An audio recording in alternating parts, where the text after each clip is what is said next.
I am here with Chris Johnson. Chris, welcome back to the podcast. Thanks for having me again, man. You are officially the guest who's appeared on this podcast the most. willing and able. Yes. And I will point out, I've appeared on your podcast once, but that's okay. We're going to rectify that, though. We are. I don't know if you noticed, we've turned into the sporadic podcast. Oh my gosh. Yeah. It's a special event. But people love your podcast. You got to get, we're all looking for more episodes. We've got some planned, and we've actually releasing a COVID one shortly, which was just as the pandemic is nearing its end. Very timely. It's ridiculous, but it'd be interesting anyway. Yeah, but we'll get a bunch in now after that because of your books that you've released. I'd love to hear about those. Oh, I'd love to do it. Oh, so the reason I've invited you back is you've got an upcoming course that I think is really exciting, and I want people to know about it. Tell the audience what you've got going on. Yeah, I mean, I run sort of independent voice teacher training courses quite a lot, but one of the it's the flagship. It's my life's work, all those words that we could put in there. But in truth, though, it is the one thing I'm most passionate about when it comes to vocal coaching and also resolving singers' issues, I think, with the most timely way, if you like, with the least stress for the singer and the best outcome. And that is basically about vocal assessment methods, which is what the course is about. And I usually use the analogy of like a doctor versus a specialist when I'm talking about the basics of the course. And much like a doctor, we call it a GP in the UK, you go there, you might exhibit some symptoms, and the doctor would usually prescribe something after looking at some surface symptoms. Usually that's something like antibiotics or, rest or something, which is fair enough because they have they have to be that sort of first point of contact with limited ability to diagnose, if you like, and assess you. And voice teachers can work a lot like that in the beginning, and that's absolutely fair enough. The way we assess voices begins in a basic way, and that's fine. But what we get, I find, as teachers go along further in their career, they end up running into people that have much more long-standing problems. They search out teachers where they've already been through a journey of maybe a couple of teachers and they haven't managed to resolve their issue. Or maybe they're professional and they've got a vocal injury and they can't get themselves back on stage, for example. When we get those cases, working a bit like that sort of doctor or GP, it doesn't quite work as well. Now what we need to do is be like a specialist in a hospital, whereby a specialist's job really is to kind of say, hey, I'm going to run all of the tests. That's how it works. I run every single one, even if I'm sat there thinking, no, I know what that is. But you have to have the due diligence to go, despite what I think it is, I basically need to prove myself wrong before I take that journey, or see if I can. And so when they run a lot of tests, specialists, they can look at a much more fruitful set of data and go, well, actually, yes, my first guess was correct. Or actually looking at the data, it does look like it's not quite what I thought it was. Those symptoms are leading me on, and actually it appears to be this. And then what we get then is a much greater chance of resolving the problem if we approach it like a specialist. So what I train teachers to do in this course is much more broaden their spectrum of assessments on a voice so that they can look at more information and then actually choose a path that might get that singer over something that they're already frustrated with and have been for a while. So I often tell teachers there's three questions we're always asking ourselves. What am I hearing? Why am I hearing it? And how do I fix it or encourage the good behavior?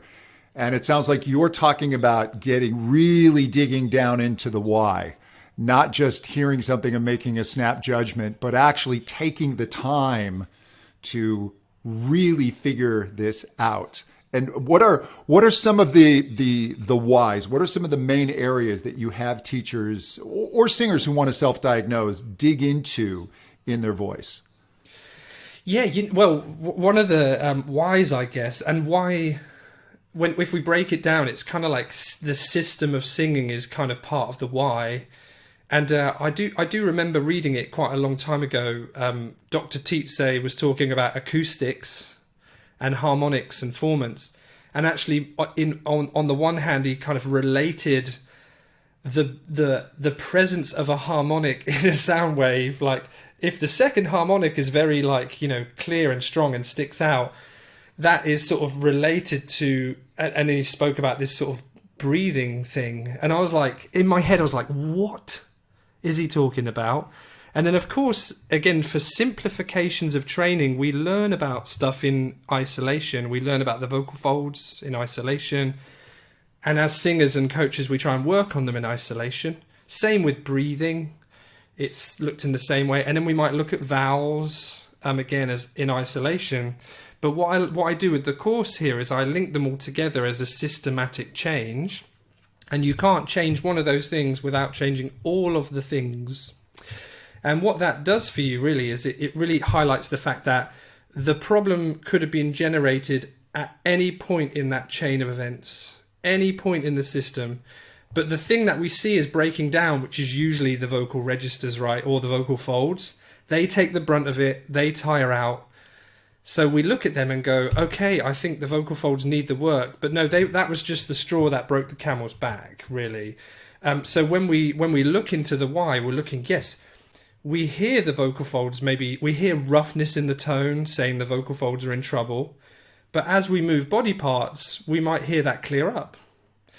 And as we do that, we can say, well, possibly why that's happened then is because the body, the posture, maybe even how that is linked to how the breathing system works and the rib cage is working.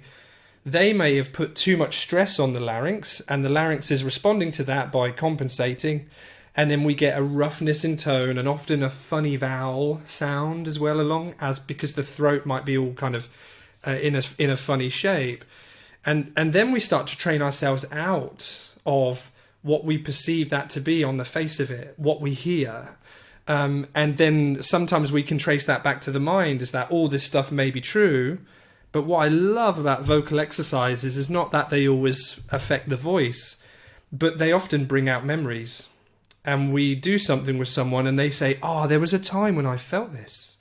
Or, actually, that feels bad and I remember a time when I felt that, and it never felt the same since.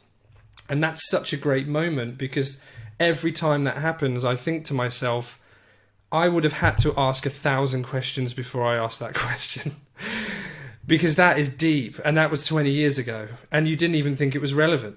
So how would I have got that out of you in, my history taking of 10 minutes at the start of a lesson? So I love that. I love that. And when you said as well about what am I hearing, I think has, obviously, that's going to be the first port of call for a lot of people. And depending on our background, I know my background involved a bit of bias into hearing things and presuming they were symptoms of problems, when in fact they were probably, in a lot of cases, choices and stylistic necessities, if you like. So when I create courses like this, I'm also acknowledging my own bias, and how biases like that run all the way through the teaching community. And so those biases will affect the way we listen to a voice and may even take us on the wrong road of why or what.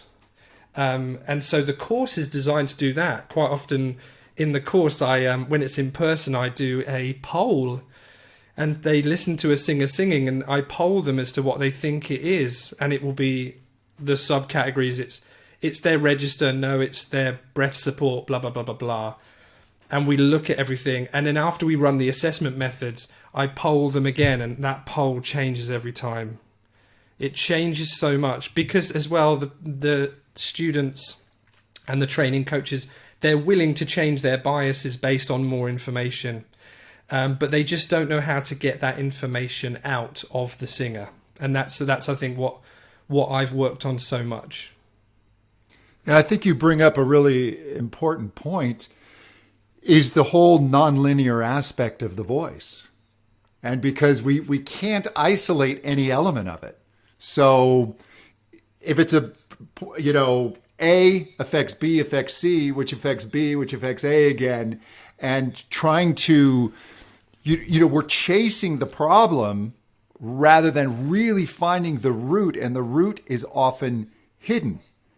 Yeah. And you bring up a second important point is talking about the mental aspect, because ultimately the quality of your singing is the quality of your thought.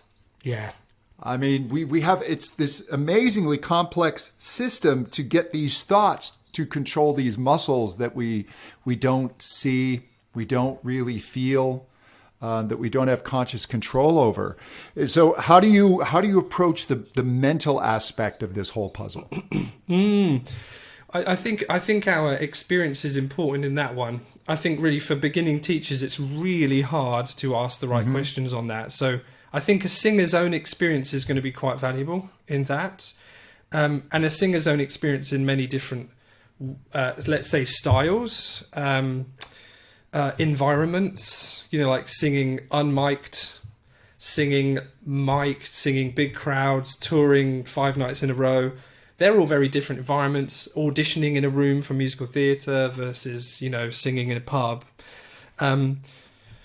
I've done a lot of those environments. So what I can do is that does allow me to ask some of the right questions and also empathise with the scenarios and the struggles that singer has, because that's part of the healing process, I think, as well, that they don't feel stupid and they can resolve this stuff, and it does happen to people all the time. So yeah, I think the singers and the teacher's own experience is really important with that. But also I think when it comes to the mental aspect, there are some trigger words for me. And control is one of them. I find it's quite an insidious term. And I know we do need to control the voice, because otherwise, how would we sing in tune or, be in a rhythm? But the traditional sense of control and stability, if you like, they don't translate very well from real world physical things to something as abstract as voice. So when I'm assessing people, I'm like, so what do you think about when you sing? What goes through your mind? How do you get this machine to function?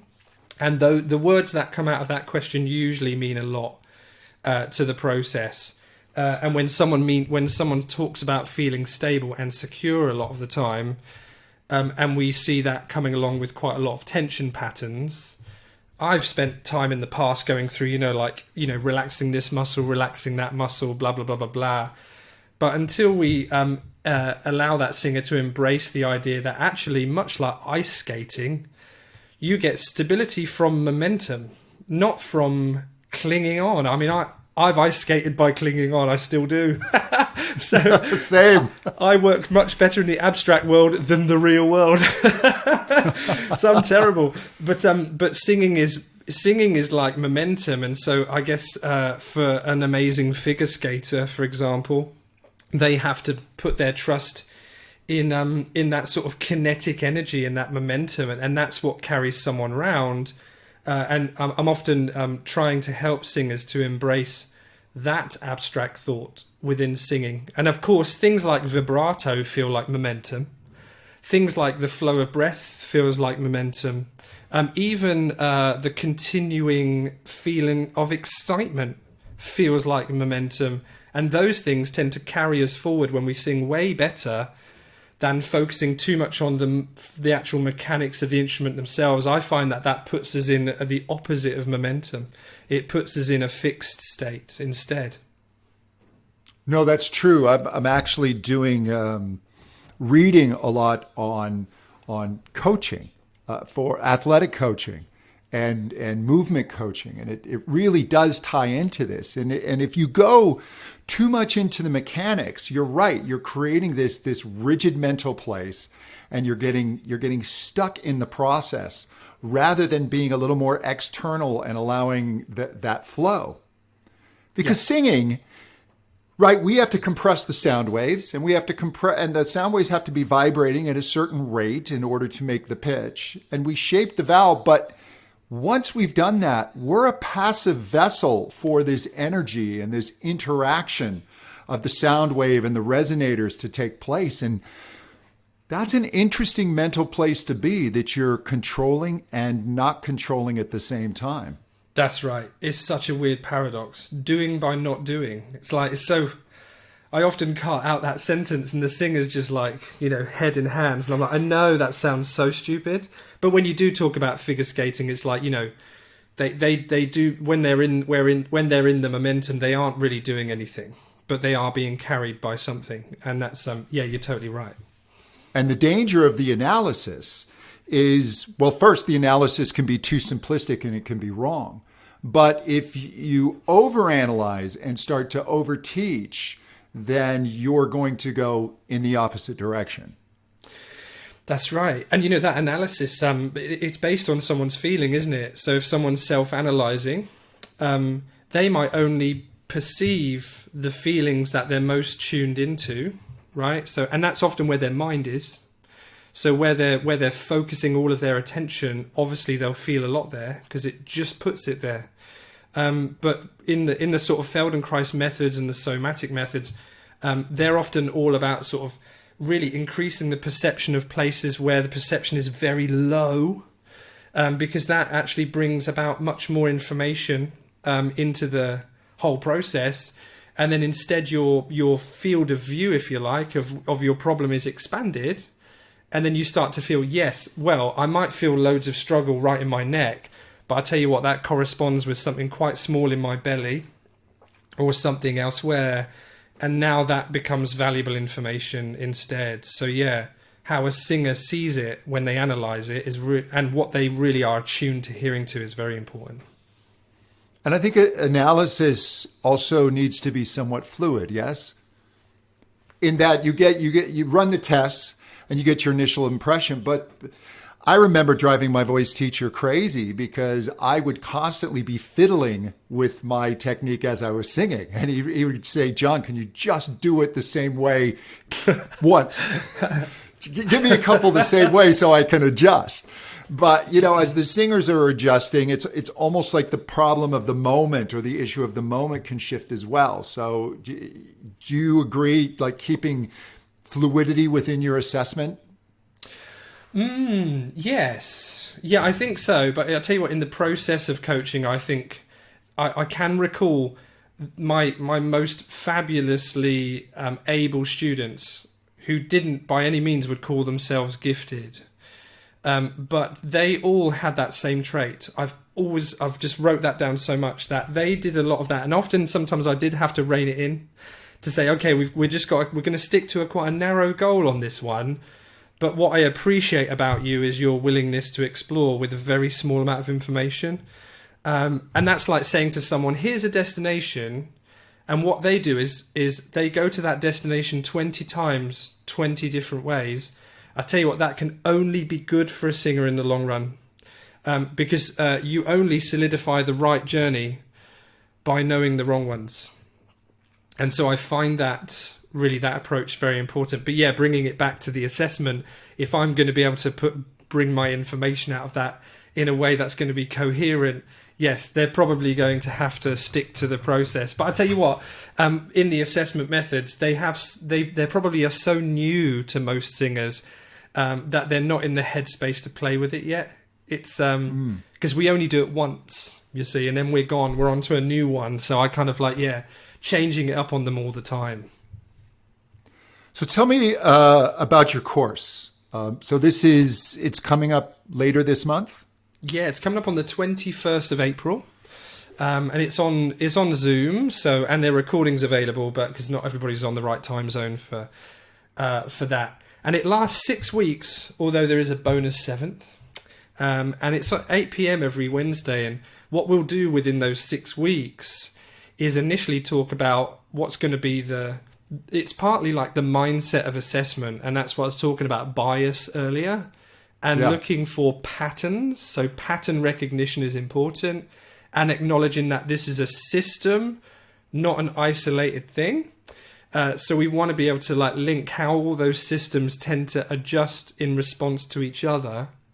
And by solving a problem, sometimes the whole system's changed because one thing in the system went wrong. That doesn't mean you always have to find that one thing that went wrong, but it does mean that because the whole system changes when you get involved in any of it, it means kind of in some way you could change it at any part as well. So you can find a resolution in many different places within that system. And of course, the one thing, like you've said, that really does control it all is the mind. So if you want to affect more parts of the system at once, then you work with someone's perception. So we do talk about that, but the course then goes into the subsystems and shows how they adjust, and that includes breathing, tongue and articulatory problems, which often just carry on and on in singers, and they can never resolve it because it really isn't. It's a symptom. It's not really a cause. And then we can look at the larynx, resonance, the vocal folds function themselves. And of course, when you talk about vocal fold function, they're so closely neighboured to how the breathing system works as they let through the air. So of course, we do draw a lot of links to those vocal folds and that breathing system being as they're so neighbourly. And then hopefully getting through that, each teacher at the end of the course has probably like 25 assessment methods to work with. But that is a lot. That would take you like an hour to do it. So what we do is instead we take educated guesses and plonk a single assessment in some of the subsystems, kind of like assessment methods light, if you like. And then from that, if there's a really big change in the singer, and there usually always is, that means we can take the path of assessing that area a little bit more deeply, either in that same session or save it for a later date when you want to open it up further. And then on the 7th week, I'll run a lot of assessments with singers and run the process a lot so they can see my thought process play out and how I interpret the information that I've got from the singers. This is great. And what about serious singers? Is this just for teachers or maybe even singers who really are a little geeky and enjoy this stuff? Yeah, do you know what? Anyone's free to book, and I actually, I've had quite a few people like that on courses before, and I absolutely don't mind that at all, because really, all of these assessment methods, the great thing about them is they are simple. Interpreting the information might get tricky as a non-coach at times. However, when we work with the body and movement, that's very simple to apply. And really, when it comes to a lot of it, quite simple to understand. When we talk about the resonance aspects, that's when people might just start going a bit blurry-eyed. So you kind of have to acknowledge that's going to happen. So as singers, for example, if you're a singer at home and your voice is very different when you sing with your arms reached high above your head versus down, or versus rolling the shoulders. Now, they're 3 assessment methods that I use frequently in the sort of light version because they do tell me a lot about a singer. And as you try that at home, if you sang, maybe it could be an easy piece of a song, or maybe it is a really technical or tricky piece of a song. Try those 3 things and make a direct comparison to how they felt in the moment. And then record them and listen back to see actually is the resulting sound different in some way, and if it is, that would be an instant seed, if you like, to say actually, if you're struggling with chest voice or mixed register or something that isn't your arms, and it changes that gives you that initial sense of yes, this is a system. You can change it elsewhere. And you could resolve it elsewhere when you've been banging away at the vocal folds for 6 months. Maybe that's just not where we're at. Maybe we need to optimize somewhere else. And I love that about movement. It really gets people out of voice and into the system. I'm fascinated. This is going to be a fantastic course. How can people find out more? They can. Do you know what? I should have got this link up earlier, but I tell you what, I put a pretty link on, and it's. I can put that straight away. If you go to chrisjohnsonvocalcoach.com/assessment, I'll make sure that is a direct link to the page where you can book it. And that will also give you a good, fairly long intro to what I'm talking about and what I'm going to be covering, and how it all kind of plays out online. Fantastic. Chris, thank you once again for being a guest.